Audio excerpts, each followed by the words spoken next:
Good morning students. आज corona महामारी के बाद में हम कई दिनों बाद मिल रहे हैं। पिछले दिनों में जिस तरह से हमने कोरोना महामारी के कारण हमारे जो सामान्य जनजीवन जो अस्त व्यस्त हो गया था और हमारा दैनिक जीवन रुक सा गया था, तो उसे एक बार वापस से सुचारू रूप से करने के लिए और जो आपका शिक्षण कार्य था वो भी रुक गया था, उसे वापस से सुचारू रूप से चलाने के लिए संस्कार भारती पीजी महाविद्यालय की तरफ से आज से आपकी ऑनलाइन कक्षाएं शुरू हो रही हैं। तो इन कक्षाओं में आपका हार्दिक स्वागत, हार्दिक अभिनंदन।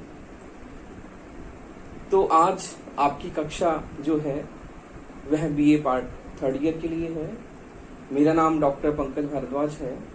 मैं पिछले कई वर्षों से राजनीति विज्ञान का अध्ययन और अध्यापन कार्य करवाता आ रहा हूँ और आज जो है मैं आपकी कक्षा बीए पार्ट 3rd ईयर के लिए पॉलिटिकल साइंस के लिए आयोजित करवाने जा रहा हूँ। तो देखिए, जिस तरह से आपने पिछली कक्षाओं में आपने पढ़ा होगा कि राज्य क्या है, राजनीति विज्ञान क्या है, किस तरह से जो है वह राजनीति विज्ञान के क्षेत्र में क्या क्या चीजें आती है और राजनीति विज्ञान का प्रारंभ और अंत राज्य के साथ होता है।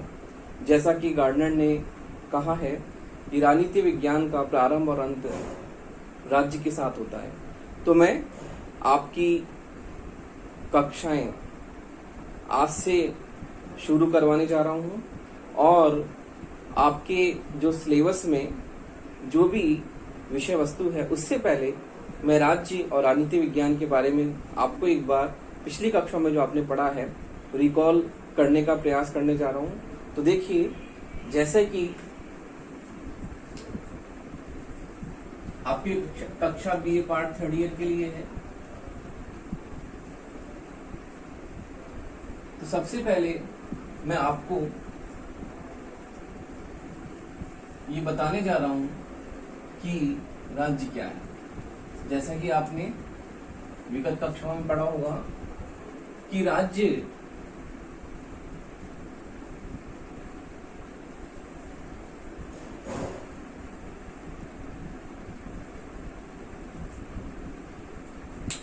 राजनीति विज्ञान की प्रमुख विषय वस्तु राज्य है और राज्य जो है वह इसका महत्वपूर्ण इसकी अध्ययन क्षेत्र में शामिल होने वाला कारक है। तो देखिए, राज्य के बारे में बताया है कि राज्य जो है वह 4 चीजों से मिलकर बना है। जनसंख्या,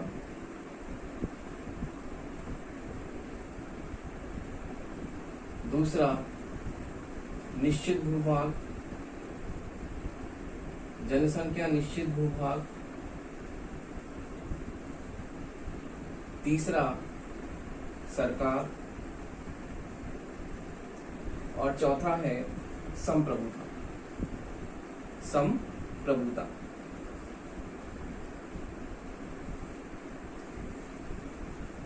तो देखिए, राजनीति विज्ञान की सुई जो है वह राज्य के चारों ओर ही इर्द गिर्द घूमती है और राज्य जो है वह इसका महत्वपूर्ण विषय है। तो राज्य के लिए सबसे पहले जनसंख्या का होना आवश्यक है, दूसरा निश्चित भूभाग, तीसरा सरकार और चौथा है संप्रभुता। तो देखिए, जनसंख्या जो है वह बहुत ही महत्वपूर्ण है। बिना जनसंख्या के राज्य किस पर शासन करेगा, इसलिए सबसे महत्वपूर्ण जो तत्व है वह है जनसंख्या। जनसंख्या, क्योंकि सरकार जो है अपने कानूनों को किस पर लागू करेगी, अचेतन जगत पर नहीं। इसके लिए चेतन जगत यानी जनसंख्या होना बहुत ही आवश्यक है। फिर निश्चित भूभाग। निश्चित भूभाग का तात्पर्य है कि जैसे कि नक्शा जो होता है और नक्शे में हम मैपिंग इस तरह से ऐसे ऐसे करते हैं, तो ये क्या है, एक निश्चित भूभाग है जो कि नक्शे में आपको पता पड़ता है कि ये अमुक राज्य भारत है, पाकिस्तान है, चाइना है, जापान है, क्या है। तो नक्शे से ये डिफाइन होता है कि निश्चित भूभाग जो है वह किसका है, यानी ये एक तरह से एक नाम होता है एक राज्य का कि उसकी सीमाएं जो हैं वह कितनी हैं, और उस सीमाओं का सीमांकन होना बहुत जरूरी है। इसलिए निश्चित भूभाग दूसरा इसका अनिवार्य शब्द है। तीसरा है सरकार। सरकार, क्योंकि सरकार जो होती है वह जनता पर अपने कानूनों को पालन करवाती है जनता के द्वारा, तो सरकार होना बहुत जरूरी है, क्योंकि सरकार ही नियमों का पालन करवाती है। नियमों का पालन सरकार के द्वारा करवाया जाता है, और इसके जो है निश्चित नियम होने चाहिए। कोई भी सरकार होती है वह निश्चित नियमों के अनुसार क्या करती है, अपना शासन करती है। चाहे से जैसे कि वर्तमान में जो सर्वाधिक लोकप्रिय शासन की प्रणाली है वह लोकतंत्र है, और लोकतंत्र में शासन का आधार क्या है, जनता है, क्योंकि जनता में शासन की जो है वो शक्ति निवास करती है, और शासन का आधार कौन होता है, जनता होती है। तो देखिए सरकार का होना बहुत जरूरी है कि लोगों को नियमों का पालन यानी कानून का पालन कौन करवाती है, सरकार करवाती है। फिर संप्रभुता। संप्रभुता से हमारा तात्पर्य है कि जो भी कानून की सर्वोच्च शक्ति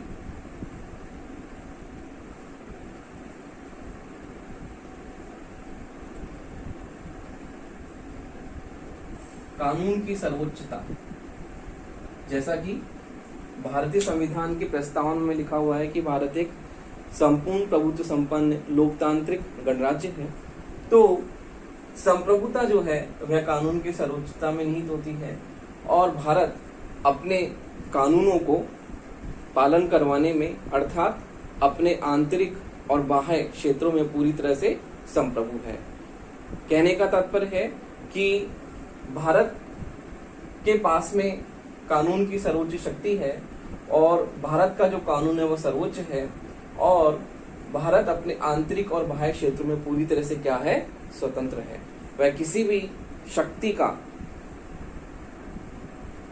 अपने ऊपर जो है वह, यदि कोई भी शक्ति कानूनों की भारत के ऊपर थोपने का प्रयास करती है, तो भारत जो है वह इन कानूनों का पालन करने के लिए बाध्य नहीं है, और भारत अपने आंतरिक और बाह्य जो भी मामले हैं उनमें किसी का भी हस्तक्षेप सहन नहीं कर सकता, और वह अपने आंतरिक और बाह्य मामलों में क्या है, सर्वोच्च है। तो संप्रभुता का मतलब होता है कानून की सर्वोच्चता, कानून की सर्वोच्चता, और कानून क्या है, सर्वोपरि है। कानून की सर्वोपरिता की बात होती है इसमें। इस तरह से संप्रभुता कानून की सर्वोपरिता की बात करता है, कानून की सर्वोच्चता की बात करता है, और कोई भी देश अपने आंतरिक और बाह्य मामलों में क्या है, संप्रभु है, सर्वोच्च है। वह किसी भी देश के कानूनों का पालन करने के लिए बाध्य नहीं है, और अपने आंतरिक और बाह्य क्षेत्रों में किसी का भी इंटरफियरेंस यानी हस्तक्षेप सहन नहीं कर सकता। तो इस तरह से राज्य के बारे में 4 आवश्यक तत्व, जनसंख्या, निश्चित भूभाग, सरकार और संप्रभुता बताया गया है, और ये चारों तत्व राज्य के लिए बहुत ही महत्वपूर्ण है, और राज्य इन्हीं 4 तत्वों से मिलकर बना है। यदि किसी भी हम क्षेत्र की बात करते हैं तो हम उस क्षेत्र को राज्य तभी कह सकते हैं जब उस क्षेत्र में ये चारों चीजें अनिवार्य रूप से निवास करती हैं। तो राज्य क्या है, राज्य इन 4 तत्वों से मिलकर बना है, जनसंख्या, निश्चित भूभाग, सरकार और संप्रभुता। तो मैंने राज्य के बारे में बताया। अब आपका जो है, मैं राजनीति विज्ञान पर आपका एक बार दोबारा से प्रकाश डालने का प्रयास करूंगा कि राजनीति विज्ञान क्या है।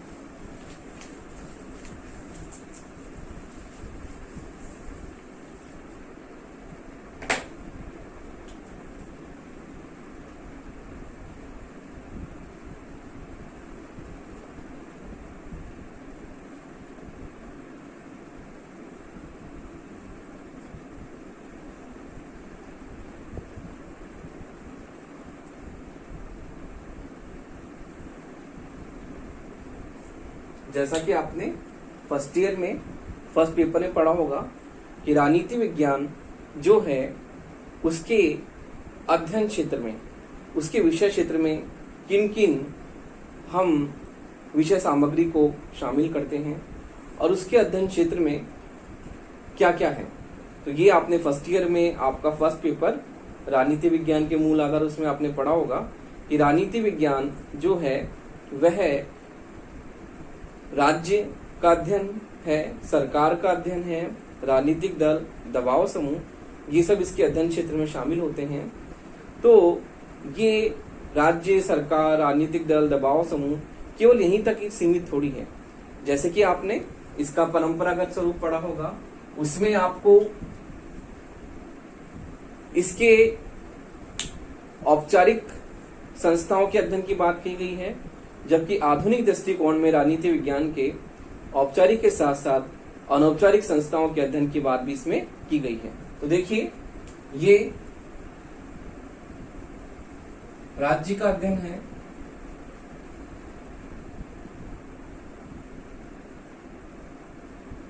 सरकार का अध्ययन है,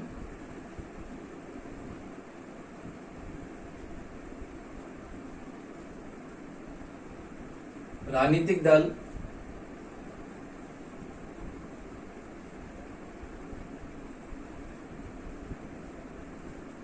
दबाव समूह,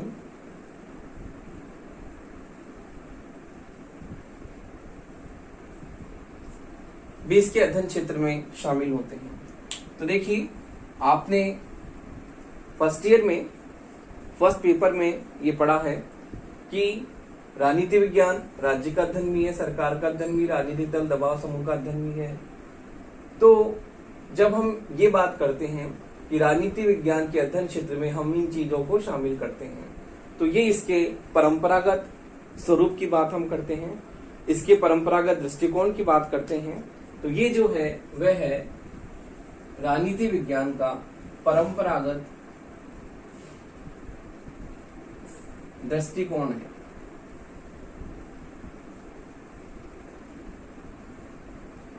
फर्स्ट ईयर में आपने पढ़ा है कि राजनीति विज्ञान के अध्ययन को हम सही ढंग से, व्यवस्थित रूप से हम उसको पढ़ने के लिए इसको दो भागों में बांटते हैं। पहला परंपरागत दृष्टिकोण और दूसरा है आधुनिक दृष्टिकोण। तो देखिए, राजनीति विज्ञान को अध्ययन की सुविधा से हमने इसके अध्ययन को सही ढंग से करने के लिए इसे दो भागों में बांटा है, परंपरागत दृष्टिकोण और आधुनिक दृष्टिकोण।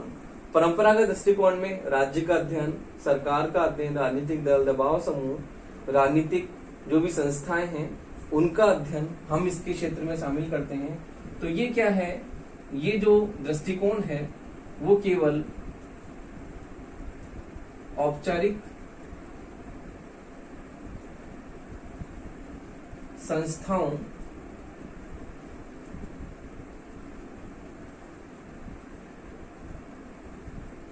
के अध्ययन तक सीमित है।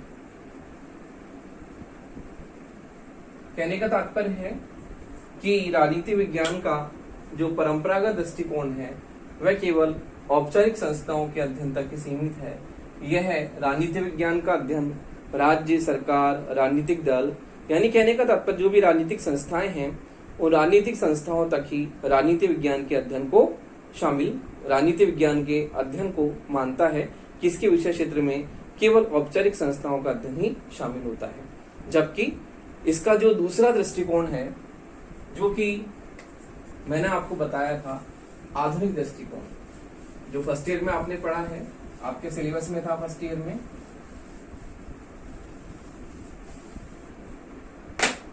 जो इसका आधुनिक दृष्टिकोण है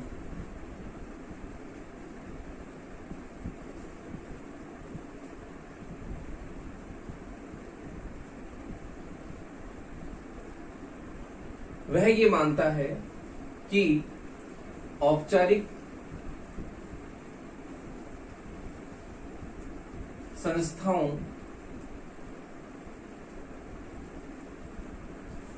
के साथ साथ अनौपचारिक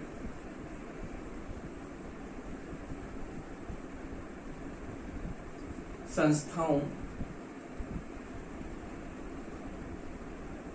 को भी इसके अध्ययन में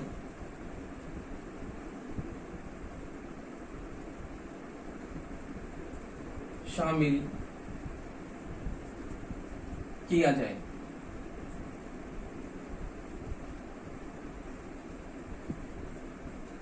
देखिए, जो राजनीति विज्ञान का आधुनिक दृष्टिकोण है वह ये मानता है कि औपचारिक संस्थाओं के साथ साथ अनौपचारिक संस्थाओं का अध्ययन भी इसके अध्ययन क्षेत्र में शामिल किया जाए। कहने का मतलब है, औपचारिक संस्थाएं, राज्य सरकार, राजनीतिक दल, दबाव समूह, इनके साथ साथ जो मानव का राजनीतिक व्यवहार है वो मानव के राजनीतिक व्यवहार को भी इसमें शामिल किया जाए। तो ये अनौपचारिक संस्थाओं की बात करते हैं, तो इसमें मानव का जो राजनीतिक व्यवहार है,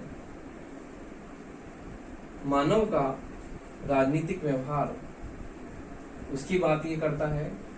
और मानव के राजनीतिक व्यवहार में कहने का तात्पर्य यह है कि मानव के राजनीतिक व्यवहार में उसके व्यवहार से संबंधित जो भी राजनीतिक गतिविधियां हैं, जो उसके व्यवहार से संबंधित है, उसके व्यवहार में आती हैं, उन सब, जैसे कि दैनिक जीवन में, व्यक्ति के जीवन में आने वाली जो भी राजनीतिक गतिविधियां हैं, जो भी राजनीतिक प्रक्रियाएं हैं, राजनीतिक क्रियाएं हैं, उनसे जो वह ताल्लुक रखता है, वो सारी चीजें इसमें आती हैं।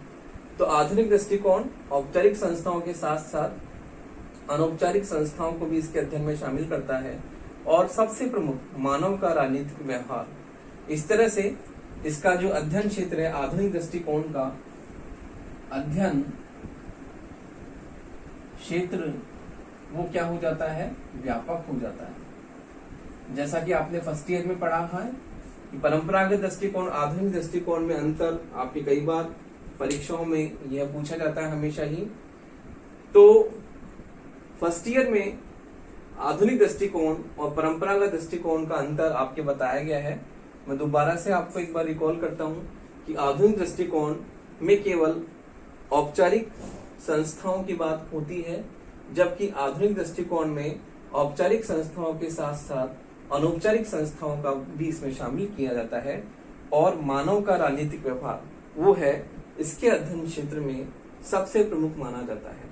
तो देखिए, इस तरह से परंपरागत दृष्टिकोण जो है उसका अध्ययन क्षेत्र बहुत ही सीमित है, संकुचित है। वो केवल राज्य सरकार, राजनीतिक प्रक्रियाएं, राजनीतिक गतिविधियां, राजनीतिक संस्थाएं, इनसे अपना ताल्लुक रखता है। जबकि जो आधुनिक दृष्टिकोण है वो औपचारिक संस्थाओं के साथ साथ अनौपचारिक संस्थाएं, मानव का राजनीतिक व्यवहार और मनुष्य के राजनीतिक व्यवहार में जो भी चीजें शामिल होती है उन सबको अपने अध्ययन क्षेत्र में शामिल करने की बात करता है। तो इस तरह से इसका अध्ययन क्षेत्र जो है वह व्यापक है, जबकि परंपरागत दृष्टिकोण का अध्ययन क्षेत्र संकुचित है। तो इस तरह से राजनीति विज्ञान राज्य सरकार, राजनीतिक दबाव समूह का अध्ययन ही नहीं है, इसके साथ साथ ही राज्य सरकार के साथ साथ ही मनुष्य का जो राजनीतिक व्यवहार है वो भी इसके अध्ययन में शामिल होता है। तो इस तरह से हम ये कह सकते हैं, जो गार्डनर ने कहा राज्य का प्रारंभ और अंत, राजनीति विज्ञान का प्रारंभ और अंत राज्य के साथ होता है, तो ये परिभाषा राजनीति विज्ञान के संकुचित क्षेत्र की और इसको बताती है। जबकि आधुनिक दृष्टिकोण में जो है वह राज्य और सरकार के साथ साथ मनुष्य के राजनीतिक व्यवहार, कहने का मतलब है कि इसके व्यापक क्षेत्र की और इसको बताती है कि राजनीति विज्ञान का जो अध्ययन क्षेत्र है बहुत ही विस्तृत है और बहुत ही व्यापक है। ये केवल राज्य और सरकार तक ही सीमित न रहकर औपचारिक के साथ साथ अनौपचारिक संस्थाओं के अध्ययन को भी इसमें शामिल किया जाता है। तो देखिए, ये मैंने आपको राज्य राजनीति विज्ञान के बारे में बताया, जो कि आपने विगत कक्षाओं में पढ़ा है। मैंने एक बार वापस से रिकॉल करने का प्रयास किया है। तो अब मैं आपको इस कक्षा में पढ़ाता हूँ कि आपका जो सिलेबस है वो आप देखिए, बीए पार्ट थर्ड ईयर का जो आपका पॉलिटिकल साइंस का सिलेबस है वो आप यूनिवर्सिटी की वेबसाइट से डाउनलोड कर सकते हैं। इसके साथ साथ ही मैं आपको नोट डाउन करवाता हूं। आप लिखिए,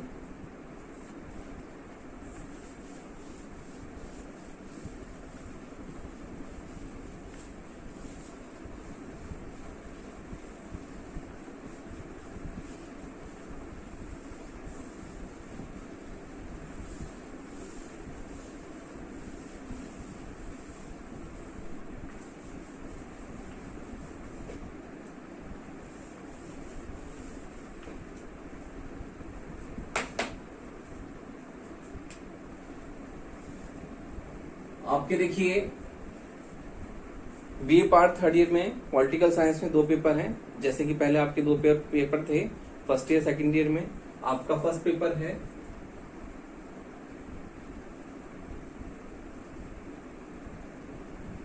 पाश्चात्य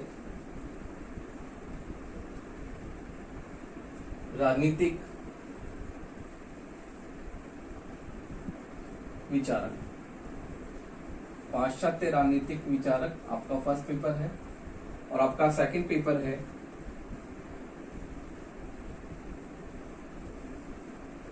अंतरराष्ट्रीय संबंध।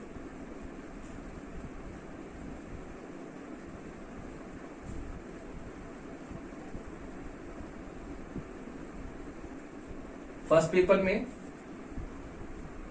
आपके पश्चिमी विचारक हैं, जिसमें आपके प्लेटो, अरस्तु, हॉब्स, लॉक, रूसो से लेकर मैकियावेली, हीगल, लास्की तक है।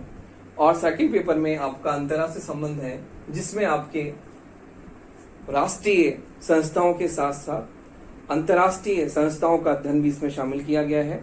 जैसे कि दिन प्रतिदिन के जो आप समाचार पढ़ते हैं, जो समाचार पत्रों में प्रकाशित होते हैं, वो भी इसके अध्ययन क्षेत्र में शामिल होते हैं।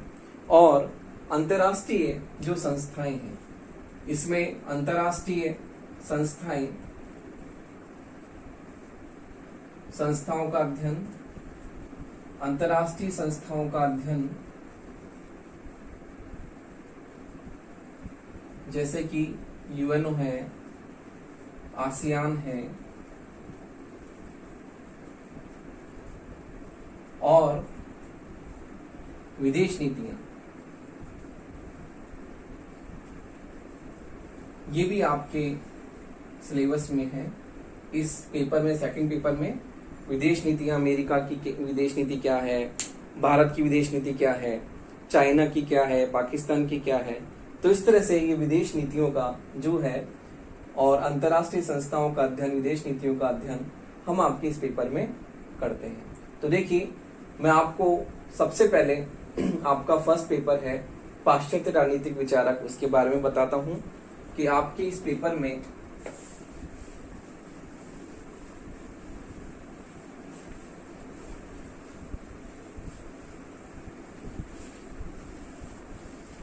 आपका जो फर्स्ट पेपर है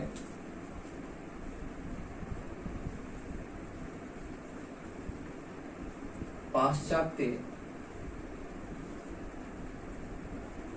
राजनीतिक विचारक,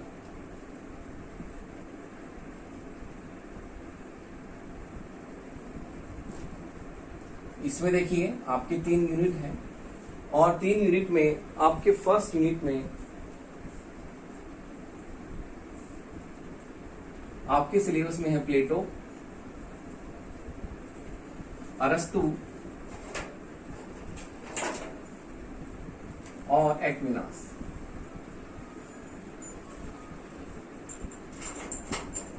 आपके सेकंड यूनिट में है मैकियावेली,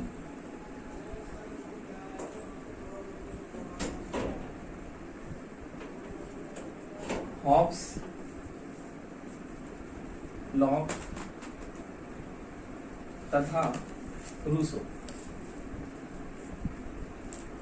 इसी तरह से आपकी थर्ड यूनिट में है बेंथम, मिल, मार्क्स तथा हीगल।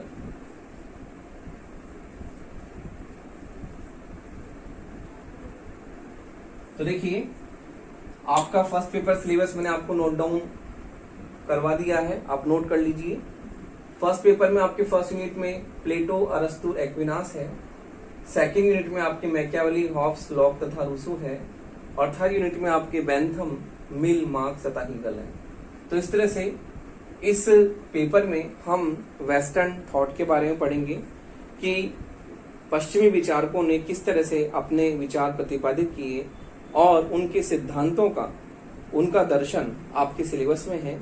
जैसे कि प्लेटो का साम्यवाद, प्लेटो का शिक्षा का सिद्धांत, प्लेटो का न्याय दर्शन, प्लेटो का आदर्श राज्य का सिद्धांत, प्लेटो का दार्शनिक राजा का सिद्धांत, इसी तरह से अरस्तु की दास्ता, संविधानों का वर्गीकरण, क्रांति का उसका सिद्धांत, उसी तरह से एक्विनास के विचार, एक्विनास का राजनीतिक दर्शन, एक्विनास को मध्य युग का ईसाई अरस्तु क्यों कहा जाता है, ये सारी इसमें विषय वस्तु में शामिल है।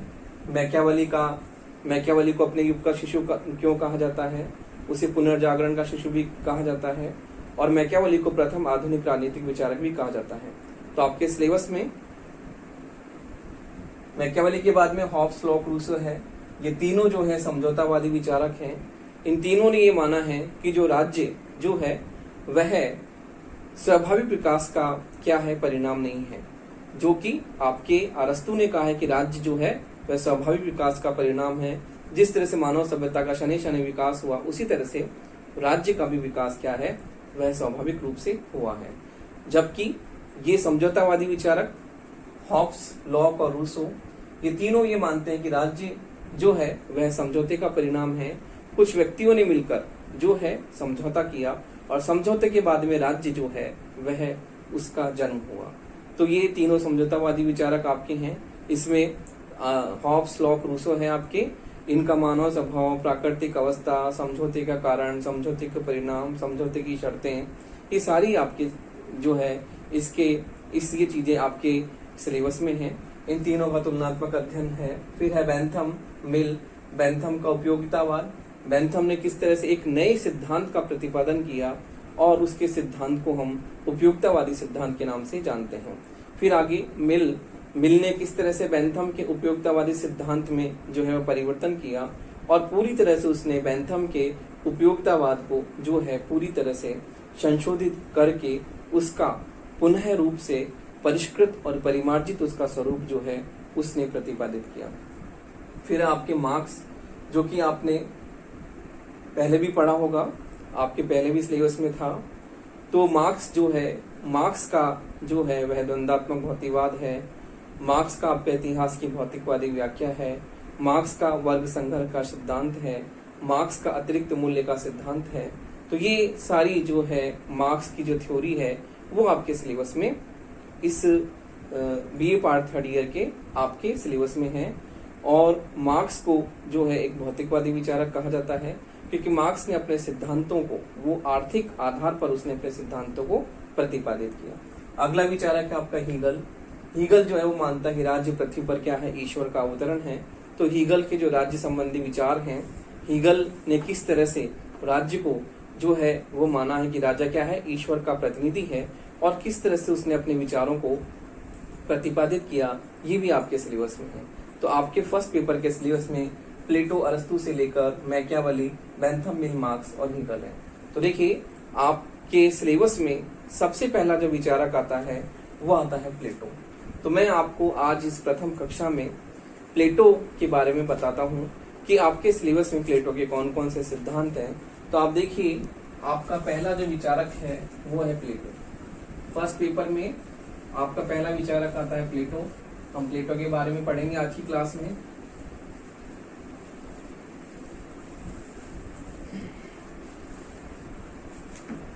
तो देखिए प्लेटो का जो साम्यवाद है वो आज मैं आपको बताऊंगा कि प्लेटो का साम्यवाद क्या है।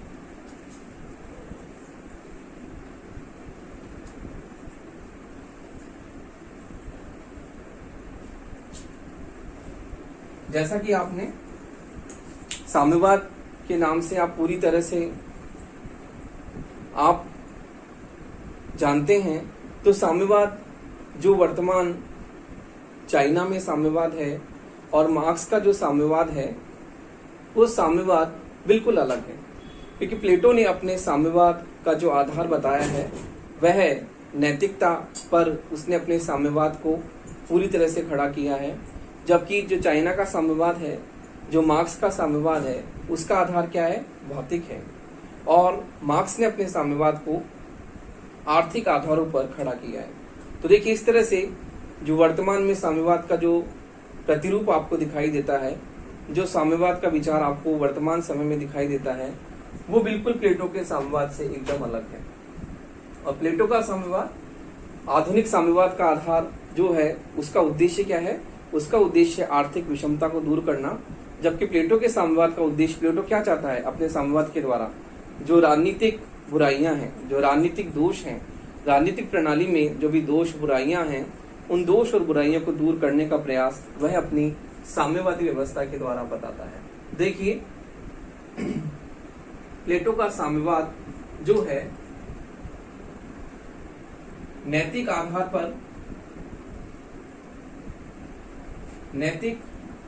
पर प्लेटो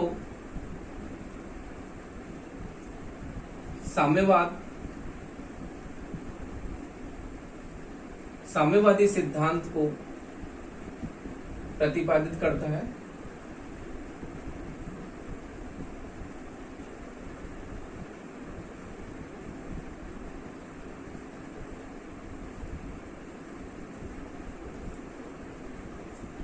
और प्लेटो को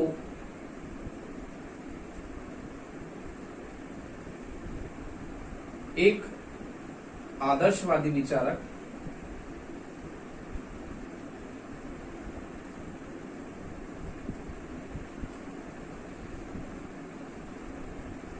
कहा जाता है।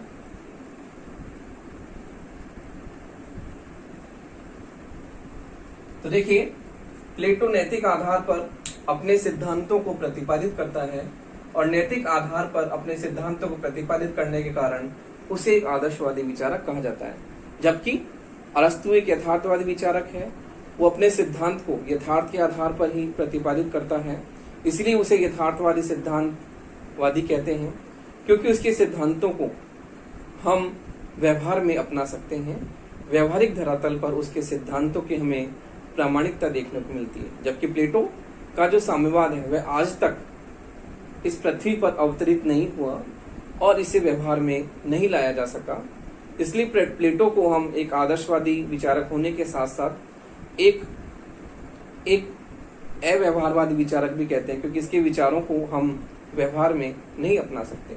तो देखिए, प्लेटो नैतिक सिद्धांतों पर अपने साम्यवाद को प्रतिपादित करता है, उसके साथ साथ ही हम नैतिक सिद्धांतों पर उसके सिद्धांतों को प्रतिपादित करने के कारण उसे आदर्शवादी विचारक कहते हैं, क्योंकि उसने एक आदर्शवाद को प्रतिपादित किया जिसका व्यवहारिक जगत से जिसका कोई नाता नहीं है, और व्यवहारिक जगत में उसके सिद्धांतों को हम अपना नहीं सकते हैं। इसलिए प्लेटो को हम एक आदर्शवादी विचारक कहते हैं, क्योंकि ये एक आदर्श को प्रतिपादित करता है, एक आदर्श को प्रस्तुत करता है, चाहे से उसे हम व्यवहार में नहीं अपना सकें। तो देखिए, हम आगे इसी क्रम में बढ़ते हुए मैं आपको प्लेटो के साम्यवादी सिद्धांत की विशेषताएं बताता हूं।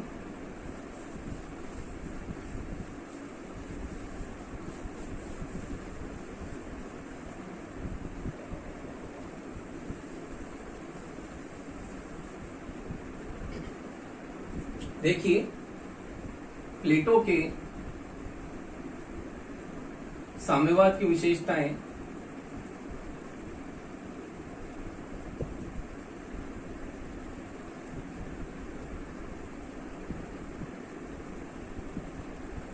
निम्न है। प्लेटो के साम्यवाद की विशेषताएं निम्न है। किस तरह से? प्लेटो का जो साम्यवाद है, पहली विशेषता है प्लेटो का साम्यवाद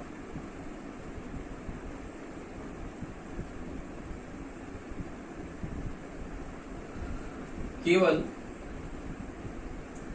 शासक और सैनिक वर्ग पर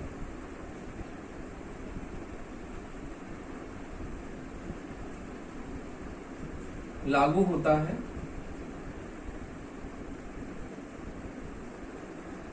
यह उत्पादक वर्ग पर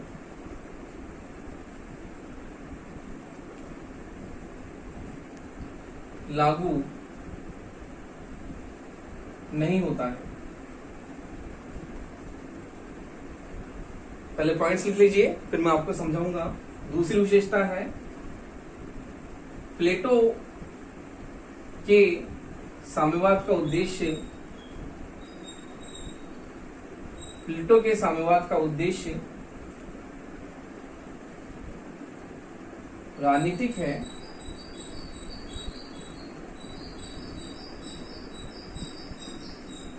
आर्थिक नहीं।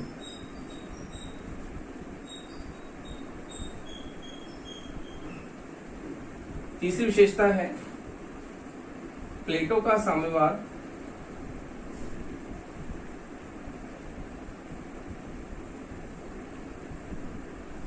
भोग का नहीं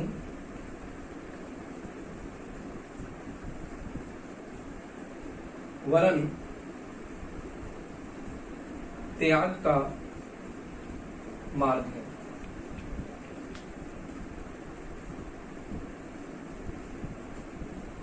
तो देखिए, आप लिख लीजिए, प्लेटो का साम्यवाद केवल शासक और सैनिक वर्ग पर लागू होता है, यह उत्पादक वर्ग पर लागू नहीं होता है। प्लेटो के साम्यवाद का उद्देश्य राजनीतिक है, आर्थिक नहीं है।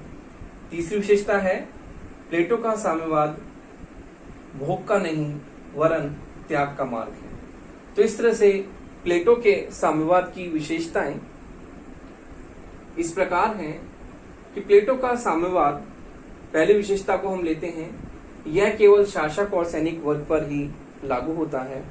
यह समाज का सबसे बड़ा जो वर्ग है, उत्पादक वर्ग पर लागू नहीं होता है, जो कि समाज का बहुसंख्यक भाग है। दूसरी विशेषता यह है कि इसका उद्देश्य राजनीतिक है, आर्थिक नहीं है। राजनीतिक दोषों को दूर करने की बात यह करता है, समाज में मार्क्स की तरह आर्थिक विषमताओं को दूर करने की बात नहीं करता है। भोग का नहीं, त्याग का मार्ग। तीसरी विशेषता है कि यह साम्यवाद में जो है वह त्याग के मार्ग की बात करता है, जो कि एक प्लेटो ने एक नए तरह का जो साम्यवाद बताया है, जो कि इसकी विशेषताएं मैंने आपको इस प्रकार बताई हैं।